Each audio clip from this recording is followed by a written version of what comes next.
Hi friends, welcome back to our channel AL Foodology. வீடியோக்குள்ள போறதுக்கு முன்னாடி மறக்காம நம்ம சேனலை சப்ஸ்கிரைப் பண்ணிட்டு பக்கத்துல இருக்கிற பெல் ஐகானை பிரஸ் பண்ணி ஆல் ஆப்ஷனை செலக்ட் பண்ணிக்கங்க. அப்பதான் நான் போடுற எல்லா வீடியோஸோட நோட்டிஃபிகேஷனும் உங்களுக்கு கிடைக்கும். இன்ஸ்டாகிராம்லயே அப்படியே நம்ம பேஜை ஃபாலோ பண்ணிக்கங்க. இன்னைக்கு நல்ல டேஸ்டியான ஒரு சிக்கன் பிரியாணி ரெசிபி தான் செய்ய போறோம். வாங்க எப்படி செய்யறதுன்னு பார்க்கலாம். சிக்கன் பிரியாணி செய்யறதுக்கு ஃபஸ்ட்டு நான் சிக்கன் எடுத்திருக்கேன். இது வந்து ஒரு கிலோ அளவுக்கு இருக்கும். இது வந்து நான் மஞ்சத்தூள்லாம் போட்டு வாஷ் பண்ணி எடுத்து வச்சுருக்கிறேன். இப்போது இதில் பிரியாணி செய்யறதுக்கு நம்ம கொஞ்சம் மசாலா தூள்களை ஆட் பண்ணிக்கலாம். ஃபஸ்ட்டு ஒரு 1/4 டீஸ்பூன் அளவுக்கு மஞ்சள் தூள் சேர்த்துக்கிறேன். கூடவே 2 டீஸ்பூன் அளவுக்கு தனி மிளகாய் தூள் சேர்த்துக்கிறேன். அதே மாதிரி ஒரு டேபிள் ஸ்பூன் அளவுக்கு சிக்கன் மசாலா பவுடர் சேர்த்துக்கிறேன்.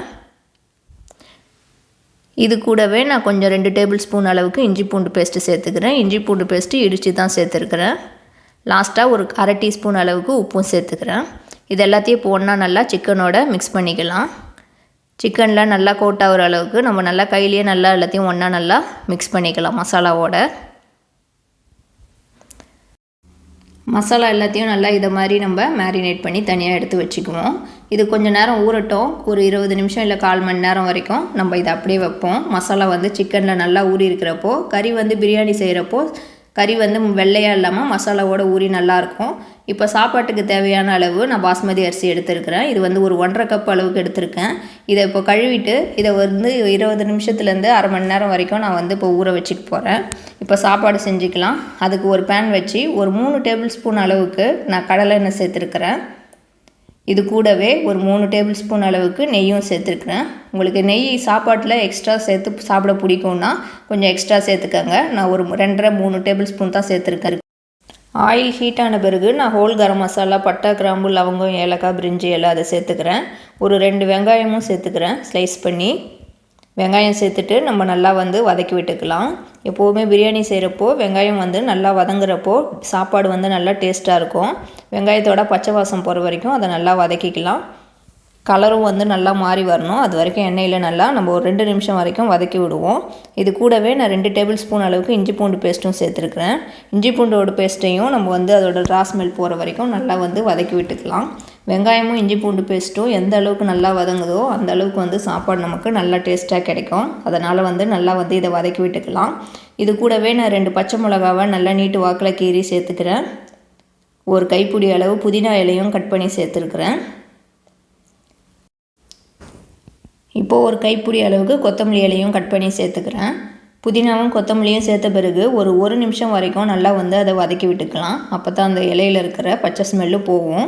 அதனால் புதினாவையும் கொத்தமல்லியும் நல்லா வந்து நம்ம வதக்கி விட்டுக்கலாம்.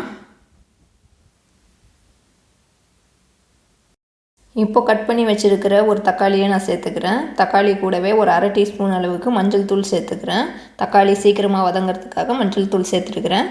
இப்போ தக்காளி வந்து இதோடையே நம்ம நல்லா வதக்கி விட்டுக்கலாம். இது கொஞ்சம் நல்லா மேஷ் ஆகிற வரைக்கும் நல்லா வதக்கி விட்டுக்கலாம்.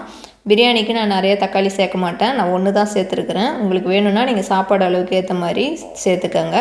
இப்போ மசாலாவில் 1 டேபிள் ஸ்பூன் அளவுக்கு தனி மிளகாய் தூளும் 2 டேபிள் ஸ்பூன் அளவுக்கு பிரியாணி மசாலா பவுடரும் சேர்த்துருக்கேன். நம்ம ஏற்கனவே சிக்கன் மேரினேட் பண்ணுறப்போ சிக்கன் மசாலா தூள்லாம் சேர்த்ததுனால நான் மசாலாவும் வந்து இதில் வெறும் பிரியாணி மசாலாவும் மிளகாய் தூளும் தான் சேர்த்துருக்கேன். இதை லைட்டாக நம்ம வதக்கி விட்டுக்கலாம். இது கூடவே நான் 2 டேபிள் ஸ்பூன் அளவுக்கு தயிர் சேர்த்துக்கிறேன். ரொம்ப புளிப்பு இல்லாத தயிராக பார்த்து சேர்த்துக்கங்க. தயிரையும் வந்து நம்ம இந்த மசாலாவோட நம்ம மிக்ஸ் பண்ணி வதக்கி விட்டுக்குவோம். தயிரை நல்லா நம்ம இது மாதிரி வதக்கி விட்டுக்கலாம்.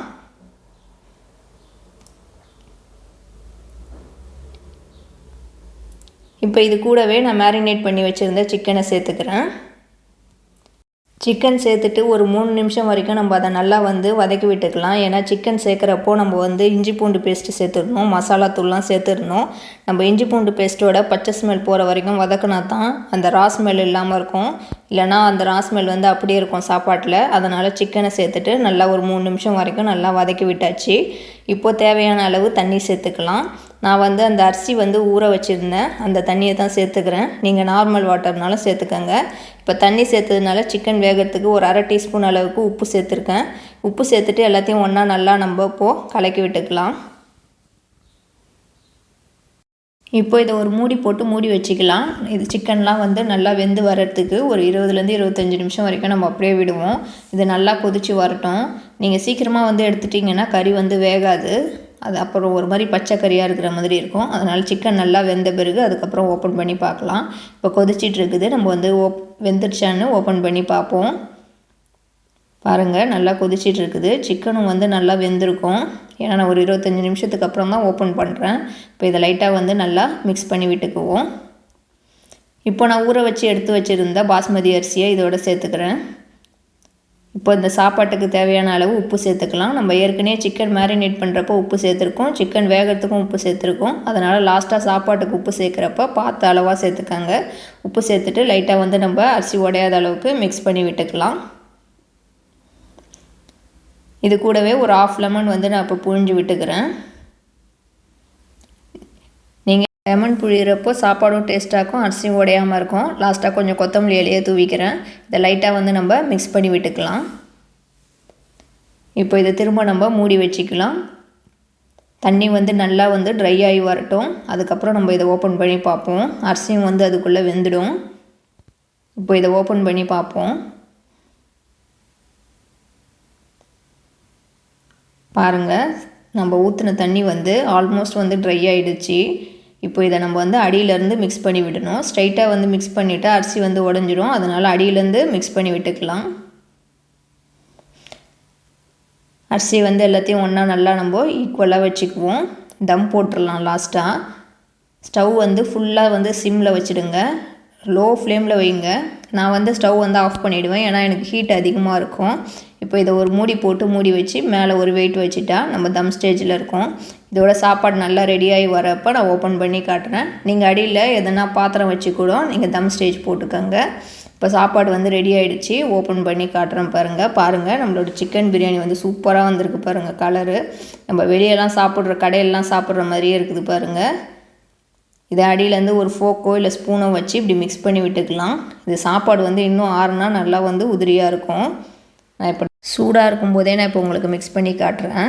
பாருங்கள், சாப்பாடு வந்து சூப்பராக வந்து ரெடி ஆகிடுச்சு பாருங்கள். இதை இப்போ சர்வ் பண்ணிவிட்டு காட்டுறேன். பாருங்கள், நம்மளோட சிக்கன் பிரியாணி வந்து சூப்பராக வந்து ரெடி ஆகிடுச்சு. நம்ம சிக்கனில் முன்னாடியே மசாலா சேர்த்து ஊற வச்சதுனால கறி வந்து வெள்ளையாக இருக்காமல் மசாலாலாம் ஊறி நல்லா டேஸ்ட்டாக இருக்கும். சாப்பாட்டோட சாப்பிட்றப்போ நம்ம அப்படியே சேர்த்தா கறி வந்து ஒரு மாதிரி வெள்ளையாக இருக்கும். சாப்பாடும் பாருங்கள் நல்லா உதிரியாக இருக்குது பாருங்கள். மசாலாலாம் வந்து சாப்பாடு வெந்தும் இருக்குது, நல்லா உதிரியாகவும் இருக்குது. நம்மளோட சிக்கன் பிரியாணி வந்து சூப்பராக ரெடி ஆகிடுச்சு. கண்டிப்பாக வந்து இந்த ரெசிபியை நீங்கள் ட்ரை பண்ணி பாருங்கள். நல்லா டேஸ்ட்டான ஒரு பிரியாணி. இதுக்கு சிக்கன் 65 ஆனியன் ரைத்தாலாம் வந்து சர்வ் பண்ணி சாப்பிட்றப்போ செம்ம டேஸ்ட்டாக இருக்கும். இந்த சிக்கன் பிரியாணி ரெசிபி கண்டிப்பாக உங்களுக்கு பிடிச்சிருக்குன்னு நினைக்கிறேன். பிடிச்சிருந்தா லைக் பண்ணுங்கள். இந்த வீடியோவை அப்படியே உங்கள் ஃப்ரெண்ட்ஸ் அண்ட் ஃபேமிலிஸ்க்கும் ஷேர் பண்ணி விடுங்க. நம்ம ஏஎல் ஃபுட்டாலஜி சேனலும் இது வரைக்கும் சப்ஸ்கிரைப் பண்ணாதவங்களும் மறக்காமல் சப்ஸ்கிரைப் பண்ணிவிட்டு பக்கத்தில் இருக்கிற பெல் ஐக்கானை ப்ரெஸ் பண்ணிக்கோங்க. தேங்க்யூ ஃபார் வாட்சிங்.